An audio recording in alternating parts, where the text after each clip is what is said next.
Yush! Salut tout le monde, c'est Ted de Japan, j'espère que vous allez bien. Alors aujourd'hui, on va passer une journée à Tokyo, entre trois papas français. Voilà, j'espère que ça va être cool, c'est juste un truc relax. J'espère que vous allez kiffer cette vidéo là. Pour cette journée, je vais être accompagné de Alex qui est derrière la caméra, que je remercie infiniment, toujours d'être là à mes côtés. Et Staika, que vous ne connaissez pas encore, mais qui fait aussi partie de la chaîne, qui m'aide pas mal sur les idées et tout. Donc voilà, je pense que ça va être cool. Let's go.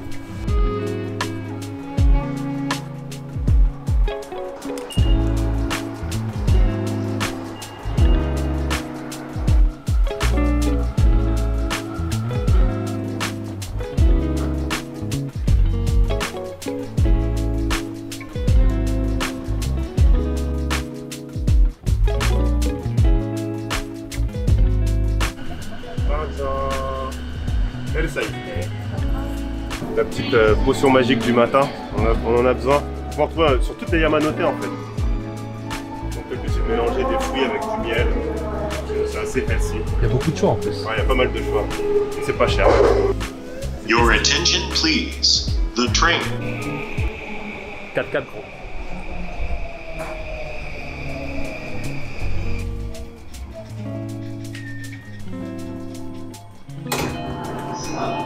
Ça va ou pas? Comment il va?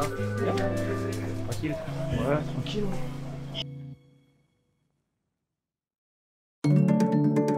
Ah, mon pepperoni, Alex, 30 ans, 7 ans d'ancienneté au Japon, marié, un enfant.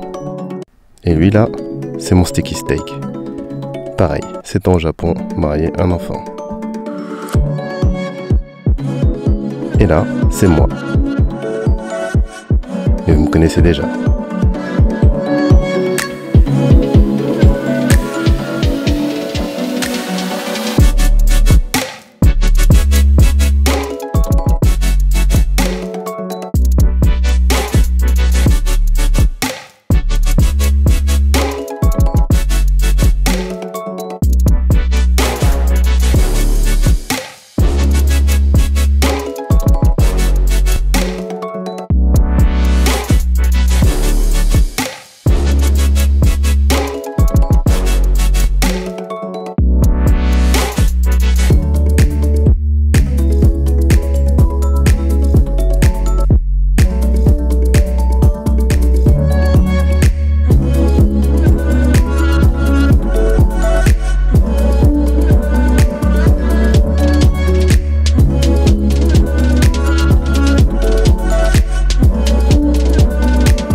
Pour ceux qui ne savent pas, on est à Ueno. Alors je pense que vous l'avez déjà vu beaucoup de fois en fait, sur YouTube et tout machin.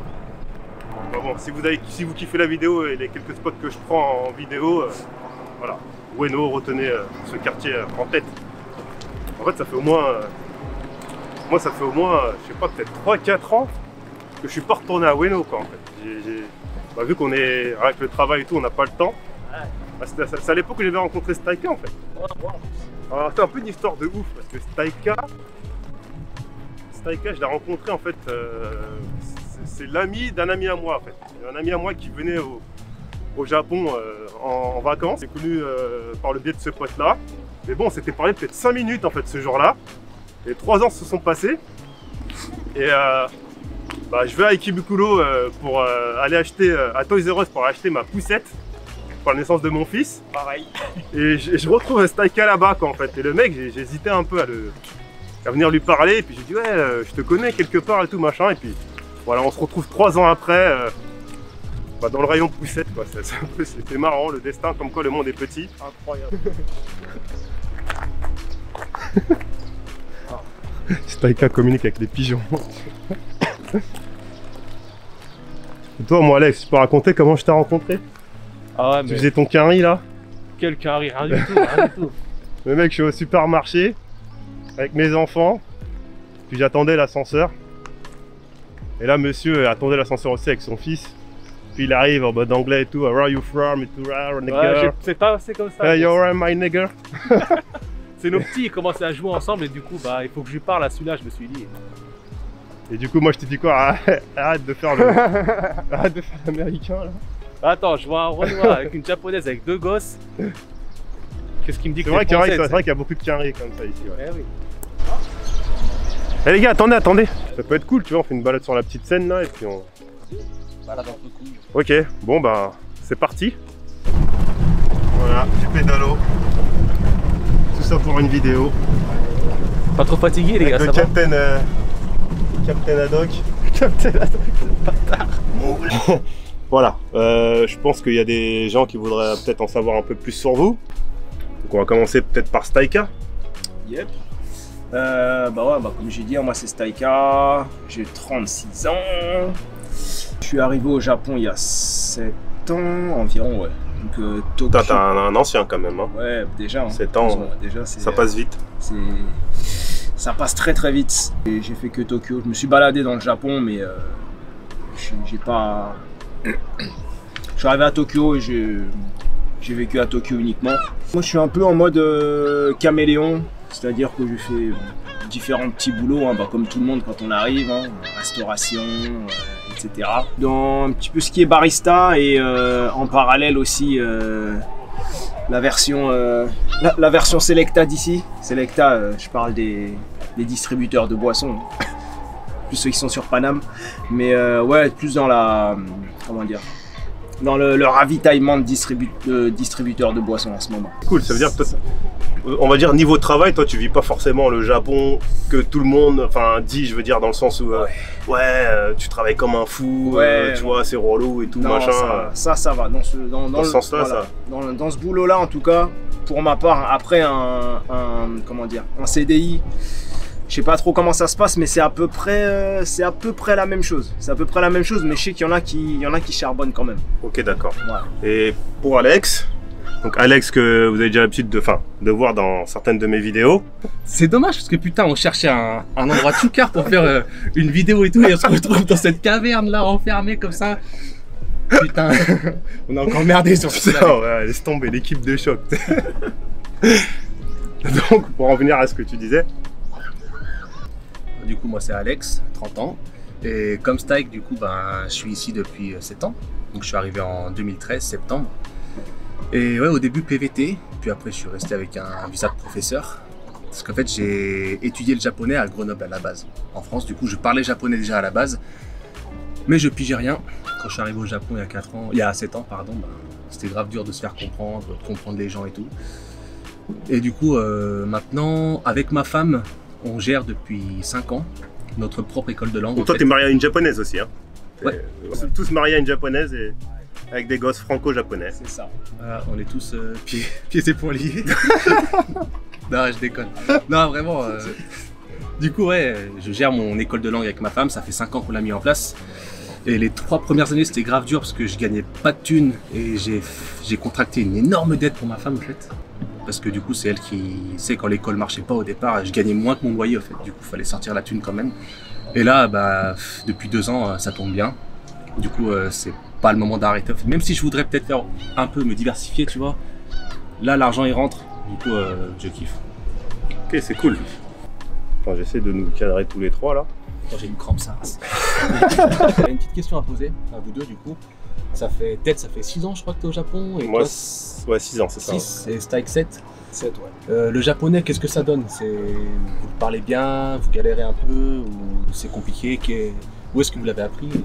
Alors, pour ma part, en soi, je trouve pas que c'est une langue super difficile, le japonais. Franchement, moi, qui est quelqu'un qui n'était pas forcément fortiche à l'école, en langue étrangère et tout, je me serais jamais imaginé un jour pouvoir parler japonais. Sachant que j'ai fait que 3 mois en plus de cours de japonais, donc c'est vraiment pas suffisant. Mais si tu veux, moi je suis quelqu'un en fait, comme vous avez pu voir dans ma vidéo précédente, je suis quelqu'un grave comment on pourrait dire ça, d'indépendant en fait. J'aime bien faire les choses par moi-même, j'aime pas trop apprendre à l'école ou que quelqu'un m'apprenne quelque chose. Donc voilà, j'ai appris par moi-même. Après, je veux dire que la motivation, ça va être aussi madame. Donc j'aurais pas rencontré ma femme, je pense pas que que je parlerais autant japonais. En fait, j'avais pas l'intérêt de parler japonais, tu vois. Donc, on va dire, c'était la plus grosse motivation. À la différence de certaines personnes qui vont à l'école, qui font une école de japonais en France, puis quand ils arrivent ici, ils savent pas allonger un mot, tu vois, ou une conversation. Moi, Ça par arrive, exemple. ouais.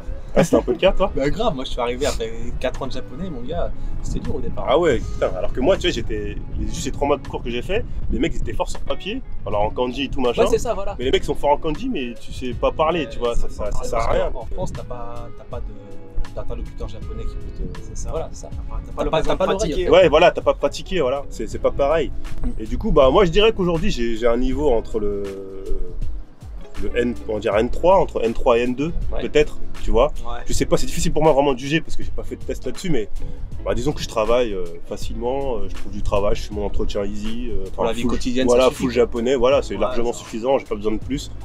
Voilà, donc voilà où j'en suis moi avec mon japonais. Mais en soi, vraiment, je pense que tout le monde peut le faire. Une fois que t'es dans le pays, je pense en tout cas vous allez Ouais. apprendre Après, ça facilement, glisse. quoi. Ouais, ouais. Ça glisse. Pour Staika, je sais pas trop, mais Moi, j'ai étudié le japonais il y a un moment déjà, c'était pendant 2 ans, c'était à Paris dans une petite école. Et bon, après ça, j'avais quand même un japonais bancal, puisque de toute façon, je connaissais 1 ou 2 japonais à l'époque qui vivaient à Paris. Mais ouais, après pour pratiquer, c'est pas suffisant. Donc après arriver au Japon, je suis allé dans une école pendant 1 an. Et bah déjà, c'est clair que ça m'a aidé à progresser. Hein. Ça aide toujours après. Hein. Je pense que le plus, c'est vraiment la vraie conversation. Donc, bon, moi, quand je suis arrivé, j'étais dans une share house. avec des japonais ou des étrangers? Que des japonais. Ah bah c'est cool ça. Voilà, il n'y a que des japonais. Du coup, Du coup, tu me rappelles un peu moi, parce que moi Ouais. c'était pareil. J'étais vraiment en fait, quand j'étais à Okinawa, mhm. j'étais resté presque 1 mois et demi à Okinawa et c'est un guest house où il y a que des japonais. Ouais. Du C'est coup, bah mieux. je traînais qu'avec des japonais et tout. Donc en plus d'avoir ma meuf, tu vois, avec moi, franchement mon japonais Il s'est envolé, quoi. ah ouais, Ouais, ça on va dire en l'espace d'1 mois, ouais. En tout cas, j'arrivais au moins à commander un truc, enfin tu vois, au restaurant ou faire mes courses, parler à quelqu'un, demander quelque chose ou mon chemin, tu vois. Mhm. Mais là où vraiment ça a décollé, c'est quand je suis arrivé sur Tokyo et que j'ai commencé à travailler chez Square Enix. Là, c'est pareil, je ça- travaillais avec des japonais. Par contre, j'étais un peu perdu parce que moi je parlais le japonais d'Okinawa. Enfin, j'avais l'habitude. le dialecte, Voilà, le j'avais le dialecte d'Okinawa. Du coup, je suis arrivé, en fait, je pensais que c'est bon, vas-y, je gère le japonais et tout. Ouais, puis en Je suis prêt à aller travailler à Tokyo. Puis je suis arrivé, les mecs commencent à me parler, je comprenais rien du tout, tu Ouais, vois. ça, c'est Et du coup, quand ils ont su que je venais d'Okinawa, ben là, ils ont vite compris que, tu vois, c'était... j'étais ailleurs, quoi, tu Ouais. vois. Alors, par contre, les gars, je pense qu'on a qu'une demi-heure. Du Ouais. coup, on va un On peu va- pédaler, on va changer ouais. de spot et puis on continuera notre On va conversation sortir plus de la tard. grotte, C'est là. parti.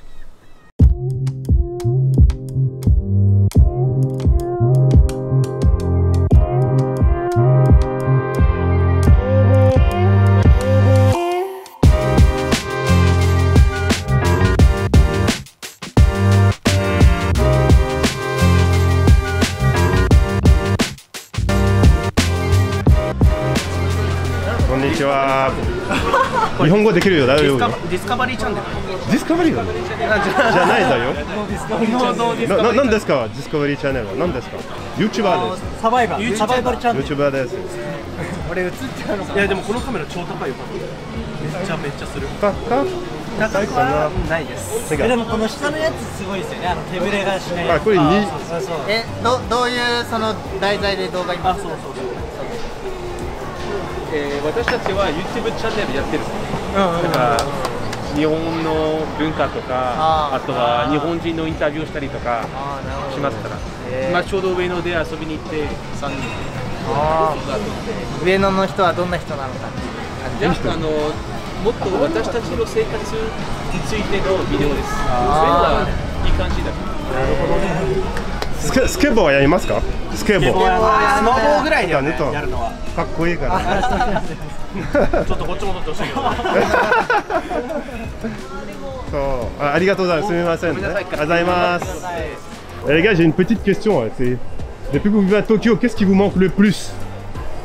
Ma mère non je déconne moi j'adore l'été en fait j'adore l'été du coup l'été je mange souvent dehors en terrasse et à Tokyo il n'y a pas beaucoup de restaurants qui proposent des terrasses en fait et les seules terrasses que tu auras à Tokyo bah, c'est ça par exemple tu vois.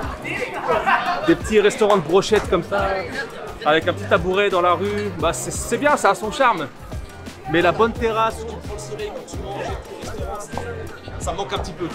Vu qu'il n'y a pas d'espace en fait, bah il n'y a pas de terrasse automatiquement. Je vois ce que tu veux dire. Avec les Russes sont très serrés.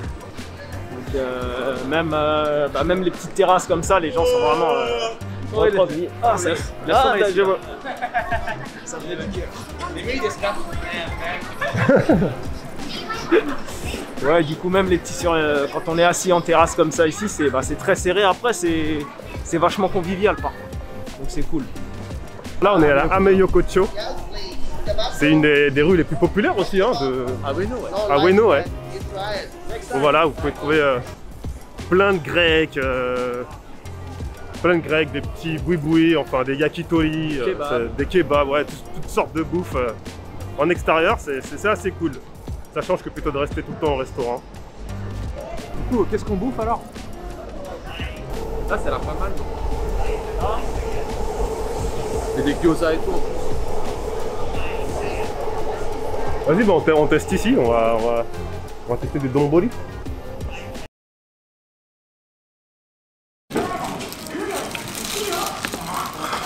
Elles sont chaudes de frites, pas? Non. Ça fout la mort. Sérieux? C'est ma scène. Non, c'est bon, pas. Ouais.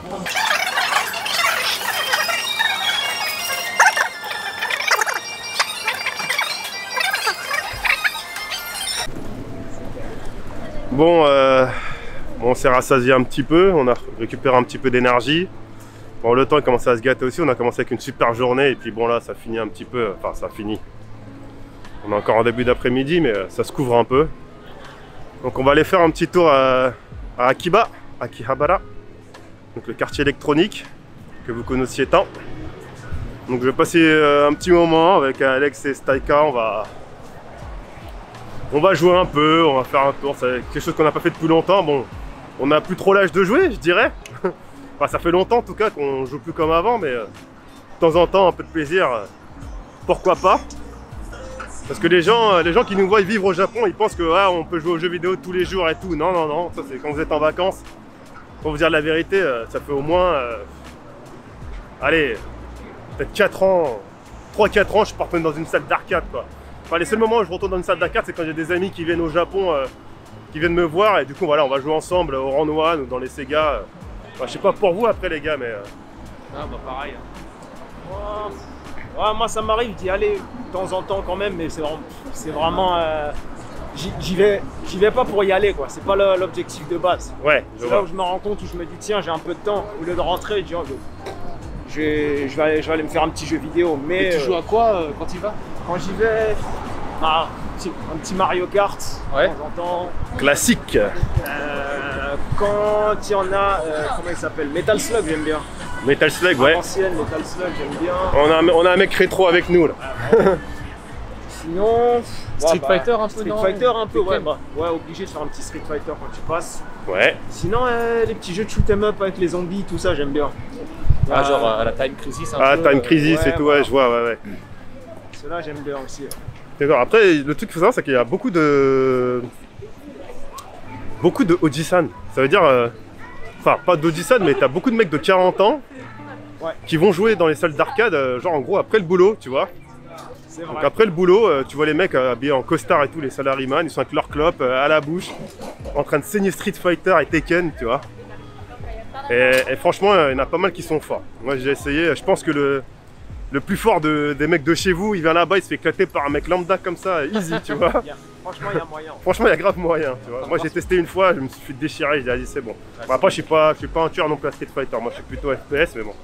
Ouais, puis en plus c'est pas très cher, donc tu mets une petite pièce, ouais, 100 yens, 200 yens, et puis il y a même des... Enfin bon, moi j'y vais pas suffisamment pour ça, mais je crois que t'as des abonnements ou des trucs comme ça, t'as des cartes, t'as des jeux dont je connais même pas le nom et que j'essaierai jamais parce que je comprends rien. Ouais, c'est trop geek, c'est trop... Ouais, des jeux de cartes et tout, des machin. Jeux de cartes, où tu poses les cartes et tout. Bon, on essaiera de filmer un peu tout à l'heure, normalement on n'a pas trop... On n'est pas censé filmer à l'intérieur, ils aiment pas trop ça, mais on va essayer de prendre quelques images quand même, histoire de vous montrer un peu le mood. Allez, on se retrouve, let's go.